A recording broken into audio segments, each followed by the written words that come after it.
Hello, welcome back to my channel. और आज हम डिस्कस करेंगे comedy of humours. Comedy of humours जो है ये एक एंशिएंट ग्रीक और रोमन मिडिवल थियोरी है जिसमें ये बोला जाता है कि हर एक इंसान के अंदर 4 तरीके के फ्लूइड होते हैं। ठीक है, एक होता है ब्लड, फिल्म, येलो बाइल और ब्लैक बाइल। और इसकी वजह से क्या होता है, इंसान का जो फिजिकल और इमोशनल स्टेट होता है वो इसकी वजह से इन्फ्लुएंस होता है। जैसे हम लोग अगर इंडियन आयुर्वेदा की बात करें तो हमारे इसमें देखो पित्त सिस्टम होता है कि आपको एक तो पित्त है या कफ है, आपकी पित्त प्रकृति है, तो उस हिसाब से उस इंसान का जो physical and emotional state of mind है वो इम्पैक्ट हो जाता है। और अगर हम लोग ये बोले कि उनमें से अगर एक भी फ्लूइड का क्वांटिटी बढ़ गया या कम हो गया तो फिर उसकी वजह से क्या हो जाता है, इंसान बीमार पड़ जाता है। ये तो हो गया आयुर्वेदा।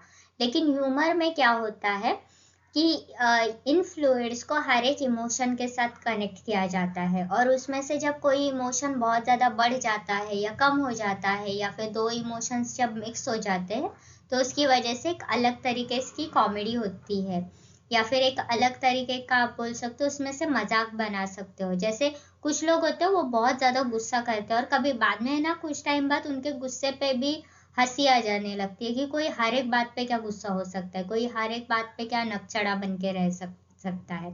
तो that is comedy of humours. तो अभी इसमें आप अगर देखो ब्लड, तो ब्लड मतलब ये वाला है यहाँ पे सैंगवाइन।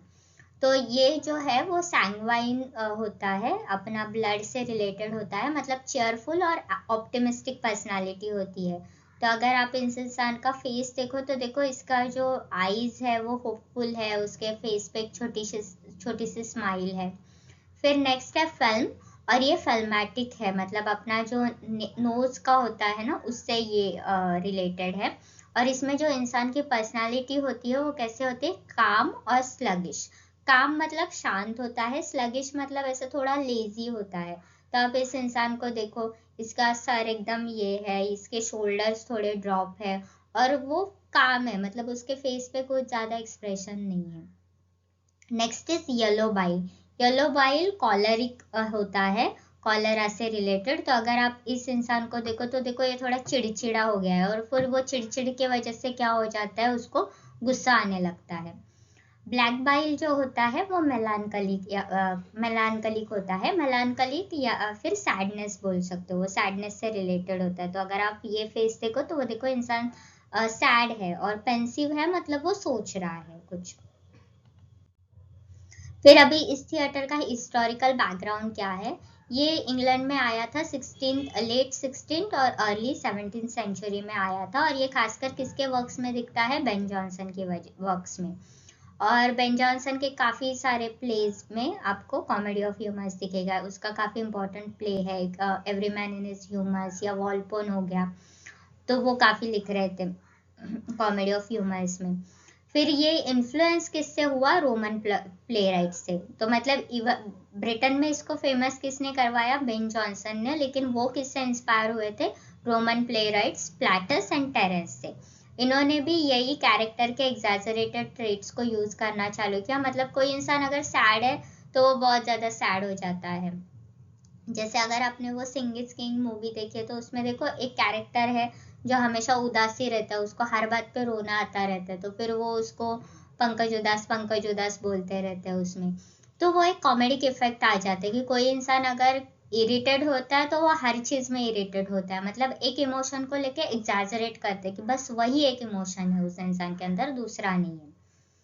फिर इस जानरा की वजह से क्या होता है, जो नॉट फीमेल, ह्यूमन साइकोलॉजी, मतलब इंसान का माइंड कैसे काम करता है और सोसाइटल कंस्टेंट क्या होते हैं या सोसाइटी में उसको कैसे बोला जाता है कि तुम्हें कैसे रहना है, उसमें उसका इन्फ्लुएंस आया है। मतलब वो टाइम पे ह्यूमन साइकोलॉजी भी ये हो रही थी, इवन दो लोग उसमें सही ढूंढ रहे थे या गलत ढूंढ रहे थे, दैट इज इररिस्पेक्टिव, बट लोग इंसान के दिमाग में सोच रहे थे कि इंसान का दिमाग कैसे काम करता है, उसका मन कैसे काम करता है। तो कॉमेडी ऑफ ह्यूमर्स की में ये जो ह्यूमन साइकोलॉजी में इंसानों का इंटरेस्ट है वो पता चलता है। फिर बेन जॉनसन का every man is in his humour, ये काफ़ी इम्पोर्टेंट प्ले है। और इसके अलावा दूसरे जो प्ले राइट्स थे, Elizabethan and Jacobean playwright, वो भी ऐसे ह्यूमन कैरेक्टर्स को ही ह्यूमन कैरेक्टरिस्टिक्स से भी ज़्यादा ह्यूमंस के अंदर जो गलतियाँ होती थी ना, कि जो भी उनमें गलत चीज़ें होती थी, उनके जो वाइस होते थे, उनको वो एज अ कॉमेडी के इसमें दिखाते हैं। इसके साथ में एक और थिएटर है, कॉमेडी ऑफ मैनर्स, उसमें भी सेम है। जो भी ह्यूमन टेंडेंसीज होती है या फिर इंसान के अंदर जो भी गलत क्वालिटीज़ है ना, उनको दिखाते हैं वो। फिर इसका फीचर्स क्या है? इसका फीचर है कि सिंगल डोमिनेंट ट्रेट होता है, मतलब हर एक कैरेक्टर का एक पर्सनालिटी ट्रेट होता है जिसकी वजह से मजाक बन जाता है उसका। तो अगर कोई इंसान जेलस है तो वो बहुत ज़्यादा जेलस हो जाता है। अगर कोई इंसान ग्रीडी है तो बस उसका ग्रीडी है। उसके में अगर घमंड है तो फिर वो बस घमंडी है, उसमें दूसरा कोई इमोशन है ही नहीं। तो फिर इसकी वजह से क्या हो जाता है, वो कैरेक्टर्स फनी हो जाते हैं। और फिर ये सिंगल माइंडेडनेस होता है ना, तो उसकी वजह से फिर कॉन्फ्लिक्ट ऑफ इंटरेस्ट हो जाता है, वो अजीब तरीके की प्रॉब्लम्स में फंस जाते हैं। जैसे हम लोग को जब लालच होती है तो फिर हम लोग सिर्फ उसी के इसमें नहीं रहते ना, हम दूसरे सारी चीज़ें भी ये करते, दूसरे इमोशंस भी होते हैं हमारे अंदर। लेकिन ये जो कैरेक्टर्स के इनका वैसा नहीं होता, इनके अंदर ऐसे दूसरे इमोशंस नहीं आते। इनको बस वही एक चीज इमोशन है और वो उसी को पकड़ के लेके चलते हैं, और फिर उसकी वजह से सिचुएशन फनी हो जाती है। टोन जो है वो कैसा है, सटायरिकल है। सटायरिकल मतलब गलतियां दिखाना मजाक उड़ाने के लिए। तो यहाँ पे ह्यूमन वीकनेस को बताया जाता है, मतलब जेलसी हो गया, ग्रीड हो गया, वैनिटी हो गया, ये सारी क्या है, गलत इमोशंस है, वीकनेस है किसी इंसान की। तो फिर ऐसे वीकनेसेस को यूज किया जाता है मजाक भी बनाने के लिए और साथ में इश्यूज को क्रिटिक करने के लिए। क्रिटिक करने के लिए मतलब कि उसको ये नहीं बोला जाता कि ये चीजें गलत है, ये है, वो दोनों उसका ये बताते हैं कि जालसी की वजह से कुछ अच्छा भी हो रहा है थोड़ा बहुत और कुछ बुरा भी हो रहा है, दोनों चीजें वो दिखाते हैं ऑडियंस को। और फिर देन ऑडियंस कैन डिसाइड कि आपको क्या उसमें से मॉरल ऑफ दिस लेसन लेना है। नेक्स्ट है रियलिस्टिक एंड रिलेटेबल कैरेक्टर्स। तो कैरेक्टर्स जो होते हैं वो ऑर्डिनरी होते हैं, मतलब यहाँ पे कोई किंग और क्वीन नहीं होगा, जो नॉर्मल एवरीडे लाइफ के लोग होते हैं वही होते हैं। बस फर्क इतना होता है कि उनके जो फ्लॉज होते हैं उनको काफी एग्जैजरेट करके दिखाया जाता है। तो मतलब अगर कोई इंसान जेलस है तो फिर हम लोग भी कभी कभी सोचते हैं कि अरे यार हम भी जेलसी में ऐसे ही करते हैं, लेकिन इतना ज्यादा नहीं करते। तो फिर उसकी वजह से क्या हो जाता है कि इंसान को हंसी भी आती है कि जलसी में हम लोग yes we do the same things, but at the same time we also question कि हमें ऐसा करना चाहिए या नहीं है, ये चीज सही है कि नहीं। तो वो क्या हो जाता है, थॉट प्रोवोकिंग हो जाता है। और खास करके हमें एग्जैजरेशन में पता भी चल जाता है कि ओके अगर इस चीज को हम लोग और बढ़ाएंगे चढ़ाएंगे तो वो कैसे दिखेगी या किस तरीके से हमको वो पता चल सकता, मतलब उसका आउटपुट क्या होगा या उसका रिजल्ट क्या होगा वो पता चलता है। देन नेक्स्ट है मॉरल लेसन। तो इसमें क्या होता है, ऑडियंस को ना डायरेक्टली नहीं बताया जाता कि देखो तुम्हें इसमें से ये सीख मिलती है, नहीं, वहां पे सटलिटी होती है। तो वो सटलिटी से सटली बताते कि देखो ज्यादा किसी पे गुस्सा करोगे ना तो ये चीजें तुम्हारे साथ हो सकती है, ज्यादा जेलस हो जाओगे, ज्यादा लालची हो जाओगे तो ये सारी चीजें तुम्हारे साथ हो सकती है। इट्स नॉट नेसेसरी कि हो, लेकिन हो सकती है। तो दैट डिपेंड्स ऑन ऑडियंस कि वो उस टीचिंग को कितना लेते हैं। लेकिन राइटर ये लिख के ये सोच के नहीं लिखना कि ओके मुझे लोगों का लालच छुड़वाना ही है या लोगों का गुस्सा ही कम करवाना है, वो ये सोच के नहीं लिखता। वो बस एक मजाक वाली सिचुएशन देता है and then it is up to audience कि उनको उसमें से क्या सीखने को मिलता है। Then next feature is sharp and witty dialogues. Dialogues जो होते हैं वो एकदम हाजिर जवाबी में होते हैं, उनका वर्बल स्पारिंग होता है, मतलब एक ने कुछ और बोल दिया तो दूसरा उसका कुछ और जवाब देगा और बढ़ा चढ़ा के। जैसे अगर आप कपिल शर्मा का शो देखो तो उसमें देखो उसमें भी कॉमेडी ऑफ ह्यूमर्स है। उसमें अगर कोई कैरेक्टर फ्लर्ट कर रहा है तो वो बस फ्लर्ट ही किए जा रहे हैं, अगर कोई लालची है तो बस वो लालच ही दिखा रहा है, अगर कोई कंजूस है तो बस वो कंजूसी ही कर रहा है। और साथ में उनका जब आपस में एक्सचेंज होता है, एक दूसरे से वो बात करते हैं, तो एक ने कुछ बोला तो दूसरा और ज्यादा उसको बढ़ा चढ़ा के आंसर देगा. So that is sharp and witty dialogue. Then next is contrasting character. तो मतलब कुछ ऐसे कैरेक्टर्स को साथ में दिखाएंगे जिनके ऑपोजिट ट्रेट्स हैं. मतलब अगर एक कैरेक्टर बहुत ज्यादा लालची है तो दूसरा कैरेक्टर उसके आसपास ऐसा रहेगा जो हर एक चीज को लोगों को देता जाएगा कि तुमको ये चाहिए ले लो, तुम्हें ये चाहिए ले लो. या तुम कोई अगर इंसान कुछ दिखाएगा नहीं, मतलब बहुत गुस्सा करेगा, तो दूसरा ऐसा इंसान होगा जो कभी गुस्सा नहीं करेगा. तो फिर इसकी वजह से क्या होता है, हमें दोनों कैरेक्टर्स का ये पता चल जाता है, क्योंकि ऐसा इंसान ऐसे होता है, वैसा इंसान वैसे होता है. और फिर उसकी वजह से हमको एब्सर्डिटी पता चलती कि दोनों चीजें सही नहीं है. एकदम दिलदार होना भी अच्छा नहीं है और साथ में एकदम ज्यादा ऐसे कंजूसी करना भी अच्छा नहीं है. जो प्लॉट होता है प्ले का वो हमेशा फ्लॉज के अराउंड रिवॉल्व होता है, ठीक है. तो उसमें मेन एक्शंस के ज्यादा कैरेक्टर्स का जो गलतियां है या उनके जो बुरी आदतें हैं, उनकी वजह से उनको लाइफ में क्या क्या प्रॉब्लम्स होती है वो प्ले में से पता चलता है. और फिर इसकी वजह से मतलब जो प्लॉट होगा वो भले ही छोटी सी चीज होगी, मतलब अगर उसको बस किसी से बात करनी है वो भी प्लॉट हो सकता है, लेकिन बिकॉज ऑफ वो कैरेक्टर का एटीट्यूड की वजह से या उसकी आदतों की वजह से वो चीज बहुत बड़ी प्रॉब्लम बन जाती है. वो ओवर थिंकिंग वाला होता है ना, सॉर्ट ऑफ वही, बस यहाँ पे वो आपको स्टेज पे करके दिखा रहे कि देखो ऐसे ऐसे हो रहा है. फिर कॉमेडी ऑफ ह्यूमर्स के एग्जांपल्स, एक बार्थोलोमियो फियर है बेन जॉनसन का. इसमें ह्यूमन फॉली को, मतलब ह्यूमन के जो गलत आदतें हैं उनको कैरेक्टर्स के थ्रू दिखाया गया है, जैसे ग्लटनी, ग्रीड, गलिबिलिटी, ये 3 फीचर्स को कैरेक्टर्स के थ्रू दिखाया है.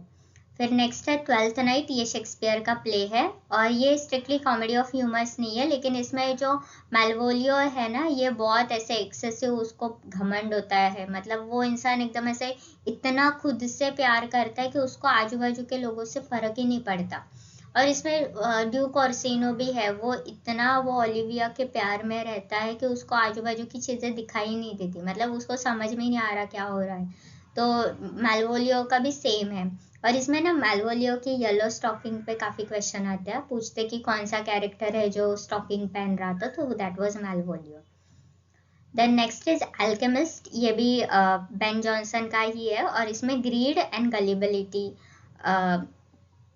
का मेन थीम्स है. और उसके वजह से जो कैरेक्टर्स होते हैं ना, उनको कोई उनको फंसाने की कोशिश करते हैं, बिकॉज दे आर ग्रीडी और बिकॉज दे आर गलीबल, तो वो उनकी वो जो साजिश होती है उसका शिकार हो जाते हैं.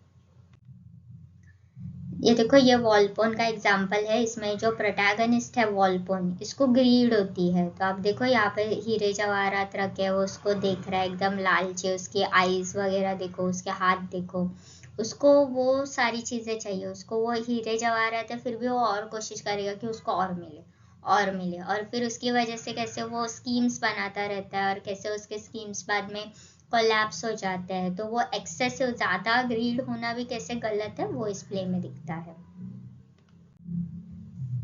अभी every man in his humour का हम देखेंगे कि उसमें कैसे कॉमेडी ऑफ ह्यूमर्स दिखता है. तो उसमें अगेन एग्जैजरेटेड ट्रेट्स है, जो कैरेक्टर के मतलब जो ह्यूमर से रिलेटेड जो ट्रेट्स होते हैं, येलो बाइल हो गया, ब्लैक बाइल हो गया, उनको कैसे ह्यूमन फॉर्म में ह्यूमंस के इसमें पर्सोनिफाई किया जाता है. तो उसमें जो काइटली है वो उसका फीचर है जेलसी. तो उसको इतना सस्पिशन होता है, जेलसी होती है उसकी वाइफ को लेके, कि वो हर एक चीज को मतलब ऑब्सेस्ड हो जाता है कि वो किसी से बात भी कर रही है या उसने अगर गलती से अपनी गर्दन भी हिलाई, तो फिर वो कॉन्स्टेंटली उसको क्वेश्चन करता रहेगा कि वो उसके साथ लॉयल है कि नहीं, वो उसको स्पाई करवाता है. और फिर वो अलग अलग सिनारियो अपने दिमाग में इमेजिन करके उसको क्वेश्चन करता रहता है.